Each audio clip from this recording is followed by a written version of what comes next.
Chapter 9. Dr. Lanyon's Narrative. On the 9th of January, now 4 days ago, I received by the evening delivery a registered envelope, addressed in the hand of my colleague and old school companion, Henry Jekyll.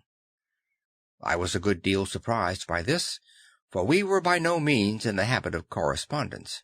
I had seen the man, dined with him, indeed, the night before, and I could imagine nothing in our intercourse that should justify formality of registration. The contents increased my wonder, for this is how the letter ran.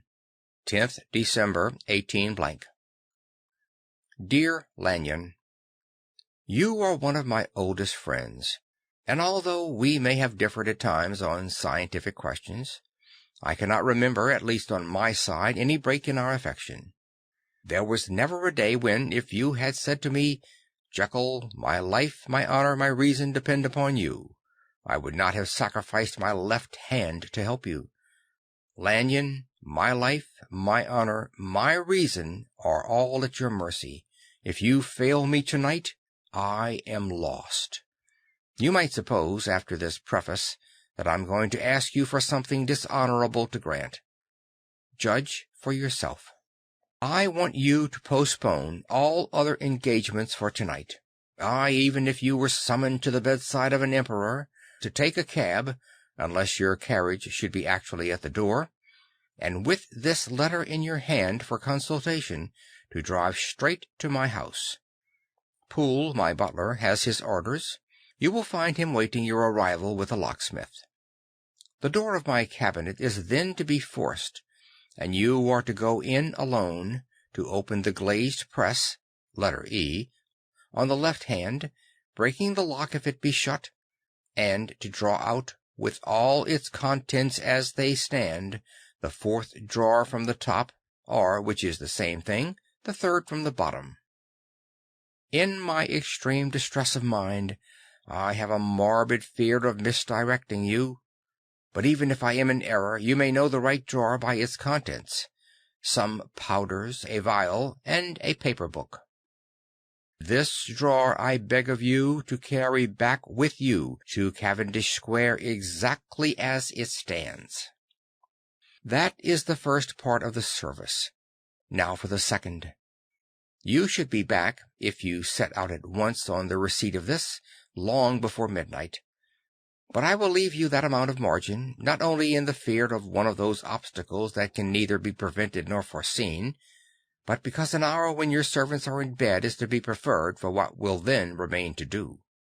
At midnight, then, I have to ask you to be alone in your consulting room, to admit with your own hand into the house a man who will present himself in my name, and to place in his hands the drawer that you will have brought with you from my cabinet. Then you will have played your part and earned my gratitude completely. 5 minutes afterwards, if you insist upon an explanation, you will have understood that these arrangements are of capital importance, and that by the neglect of one of them, fantastic as they must appear, you might have charged your conscience with my death or the shipwreck of my reason.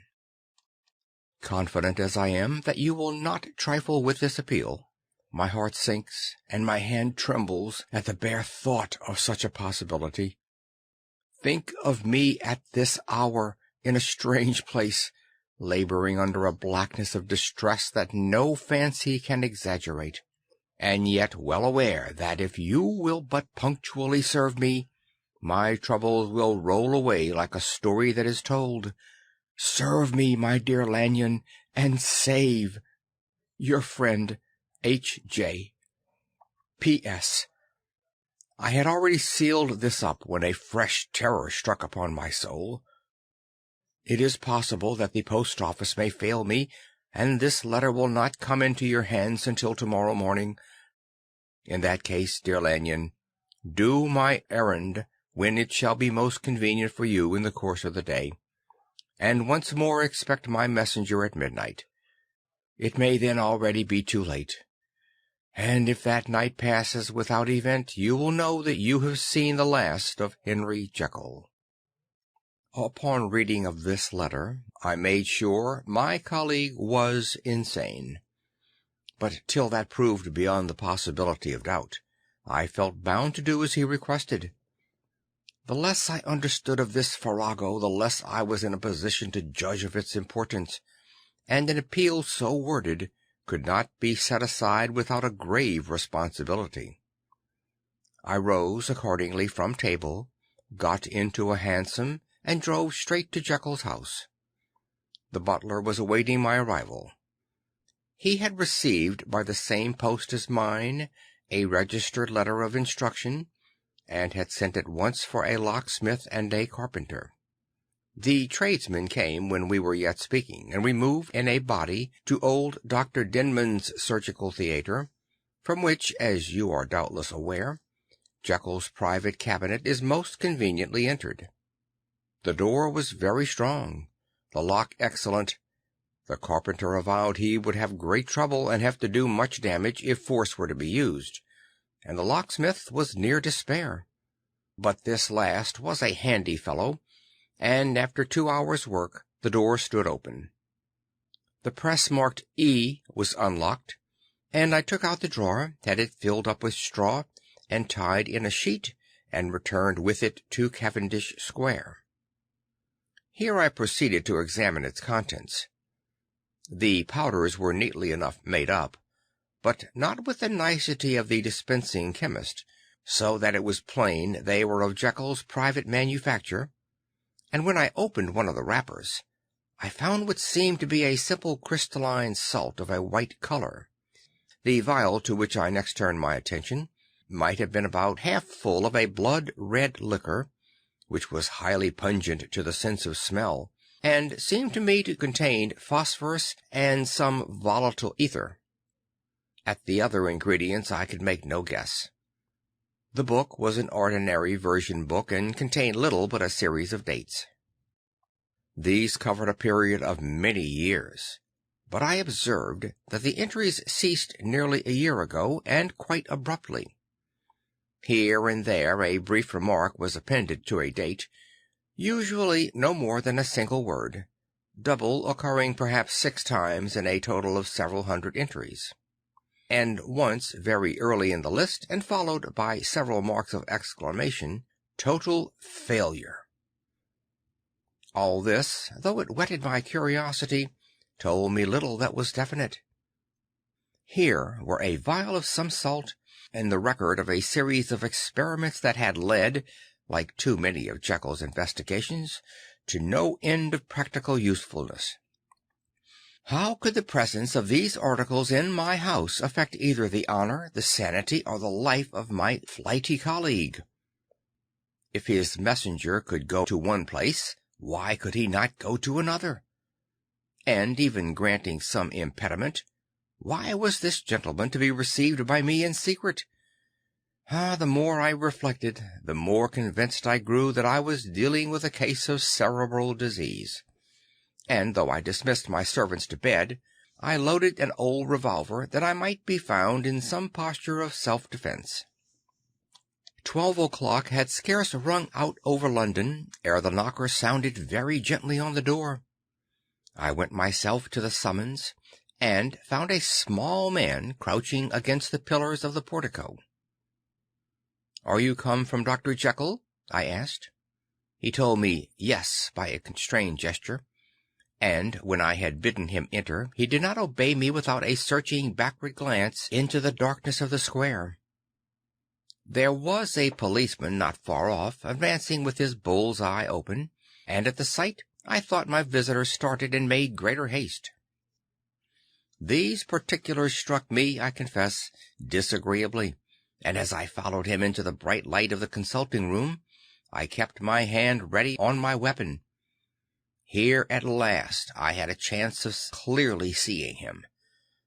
I had never set eyes on him before, so much was certain. He was small, as I have said.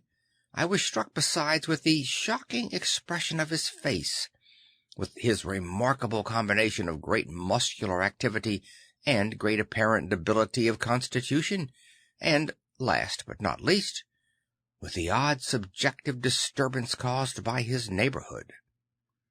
This bore some resemblance to incipient rigor, and was accompanied by a marked sinking of the pulse. At the time I set it down to some idiosyncratic personal distaste, and merely wondered at the acuteness of the symptoms.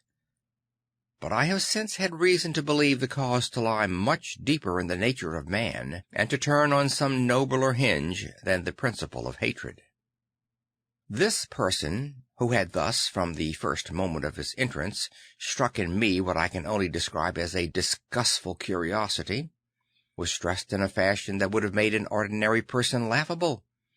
His clothes, that is to say, although they were of rich and sober fabric, were enormously too large for him in every measurement, the trousers hanging on his legs and rolled up to keep them from the ground, the waist of the coat below his haunches, and the collar sprawling wide upon his shoulders. Strange to relate, this ludicrous accoutrement was far from moving me to laughter.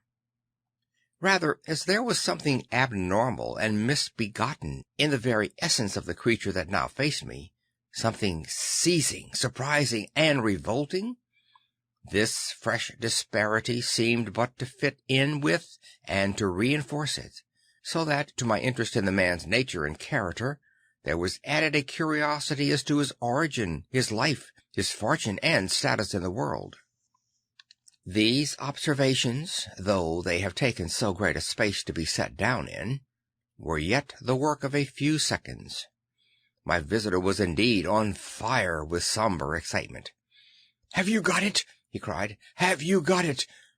And so lively was his impatience that he even laid his hand upon my arm and sought to shake me.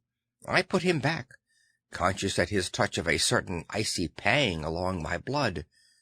"Come, sir," said I, "you forget that I have not yet the pleasure of your acquaintance. Be seated, if you please." And I showed him an example, and sat down myself in my customary seat, and with as fair an imitation of my ordinary manner to a patient as the lateness of the hour, the nature of my preoccupations, and the horror I had of my visitor would suffer me to muster. "I beg your pardon, Dr. Lanyon," he replied civilly enough. "What you say is very well founded, and my impatience has shown as heels to my politeness.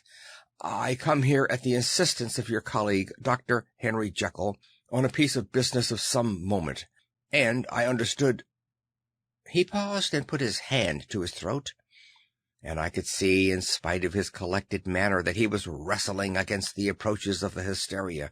"I understood a drawer—" Here I took pity on my visitor's suspense, and some, perhaps, on my own growing curiosity.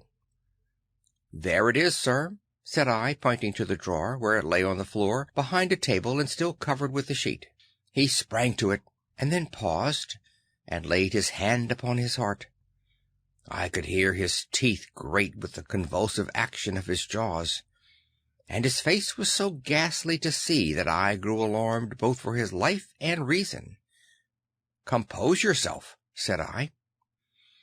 He turned a dreadful smile to me, and, as if with the decision of despair, plucked away the sheet. At the sight of the contents he uttered one loud sob of such immense relief that I sat petrified. And the next moment, in a voice that was already fairly well under control, "Have you a graduated glass?" he asked. I rose from my place with something of an effort, and gave him what he asked. He thanked me with a smiling nod, measured out a few minims of the red tincture, and added one of the powders. The mixture, which was at first of a reddish hue, began, in proportion as the crystals melted, to brighten in colour, to effervesce audibly, and to throw off small fumes of vapour. Suddenly, and at the same moment, the ebullition ceased, and the compound changed to a dark purple, which faded again more slowly to a watery green.